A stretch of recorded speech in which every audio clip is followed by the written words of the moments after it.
I know that I am perfect now. There is no need to think otherwise. Very specific and very clear. I know that I am perfect now. Thus, we could say there is no need to think otherwise. Neville says, to turn the tracks to which they are tied in the direction in which they want to go, they must put off their former conversation, which is called in the Bible the old man, and be renewed in the spirit of their mind. So, consider this for a moment. The world does not deny who you are. It can only be thought of to appear that way. It can only be thought of to appear that way, in mind. By renewing the mind, you realize that you are perfect now. As stated in Romans 12:2, do not conform to the pattern of this world, but be transformed by the renewing of your mind. Then you'll be able to test and approve what God's will is, His good, pleasing, and perfect will. Today I would like to relate this over to detachment, or we could say, thy will be done. We'll talk about this in a moment. By doing so, we simply acknowledge that the perfect reality of God is now. And you are in heaven now, witnessing heaven on earth now. There's only God in the reality of God. The reality of God is good, perfect, and pleasing as it is. Although it may not seem to appear this way, based on identification to illusory thinking, or we could say former conversations that belong to the old man. We'll go through an example. So, if the reality of God is good, perfect, and pleasing as it is, there is actually then no one or nothing to change. Rather, accept yourself the way you are now, the way that God created you in God's perfect image. I am that I am, and witness. The world appears ideally, automatically to be in your favor.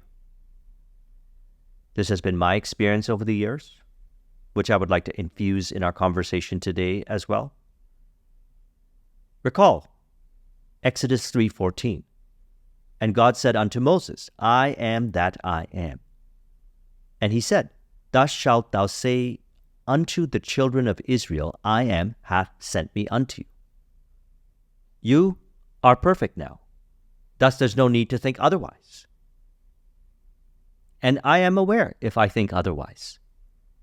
An example of Neville articulating this here, in his Mental Diets lecture, he says, one day a girl told me of her difficulties in working with her employer. She was convinced that he unjustly criticized and rejected her very best efforts. Upon hearing her story, I explained that if she thought him unfair, it was a sure sign that she herself was in need of a new conversation piece. Now this is key because Neville is witnessing this. He is witnessing a woman who seems to appear to have difficulties in working with her employer. So he says, there was no doubt, but she was mentally arguing with her employer, for others only echo that which we whisper to them in secret. She confessed that she argued mentally with him all day long. When she realized what she had been doing, she agreed to change her inner conversations with her employer. Just like that, all of a sudden, she agreed to change her inner conversations with her employer. And so she Imagine that he had congratulated her on her fine work, and that she in turn had thanked him for his praise and kindness. To her great delight, and I love this word, delight. I've been saying it a lot lately. Delight in the Lord, and he will give you the desires of your heart. He said, to her great delight, she soon discovered that her own attitude was the cause of all that befell her. The behavior of her employer reversed itself. It echoed, as it has always done, her mental conversations with him. So we simply put off the former conversations. Neville put off the former conversation because to Neville, she seems to suggest difficulties in working with her employer, which I personally as well would consider an illusion of separation. So by he himself putting off that former conversation, she also appeared to put off that former conversation. We could say, well, he told her to put off that former conversation. Actually, he pruned the vine. And so what do I mean by this? See, the will of God is good, perfect, and pleasing. The reality of God is whole, complete, devoid of separation. So from personal experience over the years since 2013, after I transitioned from my IT business, I got into consulting. And I consulted with many businesses, with leaders, consultants, coaches. And what I found was if I tried to convince them to change their inner talking, it was an illusion. I myself was in need of a new conversation piece, as he said. So what did I do? I thanked them for revealing that I was identified with illusions of separation. They were simply revealing that I was identified with illusions of separation. And as I put off those former conversations, I detached from those appearances as I was identified with thinking patterns that seemed to suggest otherwise. As I know that I am perfect now. If I know that I am perfect now, then they are perfect now. And there's no need to think otherwise. There's no need to generate illusions of separation between me and them. So I put off those former conversations. And also, like it occurred with him, they came back to me and reported that their relationships with their teams, their clients, their vendors improved. And all I did was accept myself the way I am by not identifying with illusory thinking that belongs to the old man. As I mentioned earlier, the world does not deny who I am. I am perfect now. Thus, I only witness delight. If I don't witness delight, no shame and condemnation. I simply put off the former conversation where I appear to be identified with an illusion of separation on the screen of space. So another way of saying this is, I bring delight unto the screen of space. I bring delight of my Father. I bring delight of God. And you and I are no different. You do the same. What does it appear as? It appears as harmonious relationships, and all by not conforming to the pattern of this world, which is illusory. Because as mentioned, the reality of God is good, perfect, and pleasing as it is. It is only identification to illusions of separation in mind that can manifest as the appearances of conformity to this world. And I know that I am perfect. I know that you are perfect. We accept ourselves the way we are now, the way God created us in God's perfect image. I am that I am. And witness, the world appears ideally automatically to be in your favor. As stated in Exodus 3:14. And God said unto Moses, I am that I am.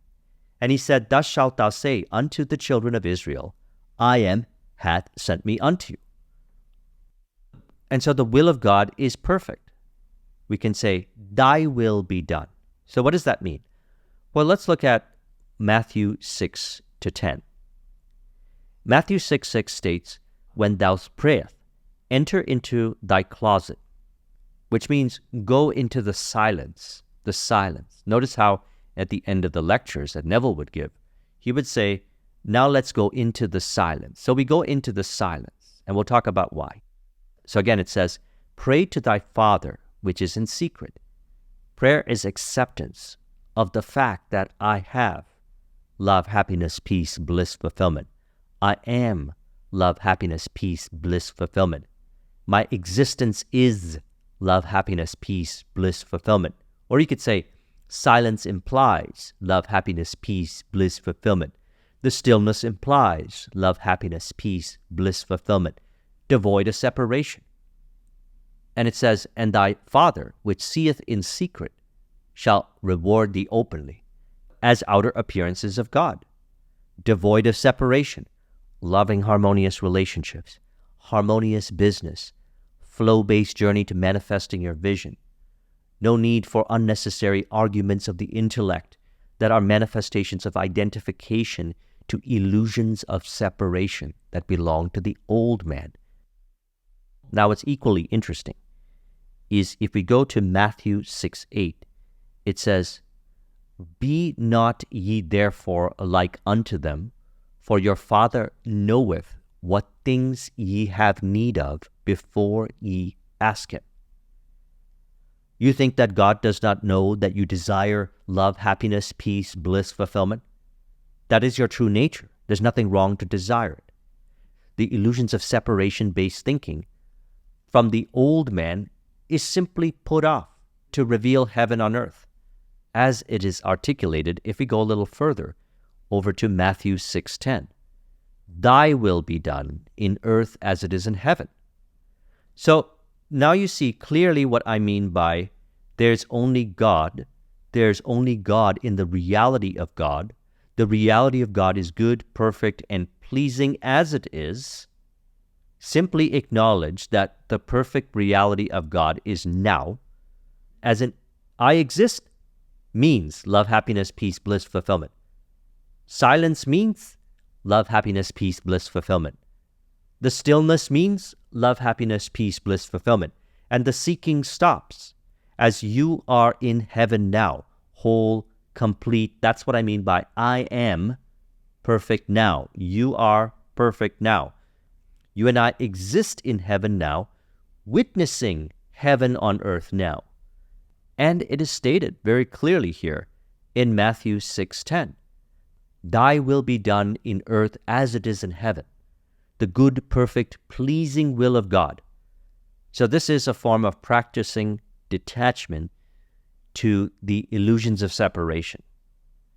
As he says here, the purpose of practicing detachment is to separate us from our present reactions to life and attach us to our aim in life. So again, what is our aim in life? Thy will be done in earth as it is in heaven. Experience heaven on earth, the reality of God, which appears as imitating the Father, becoming master of the Word, master of our inner talking, to appear to mold this world of ours into the likeness with the kingdom of love. Yet God does everything, as soul doership is an illusion. The individual appears to play a role.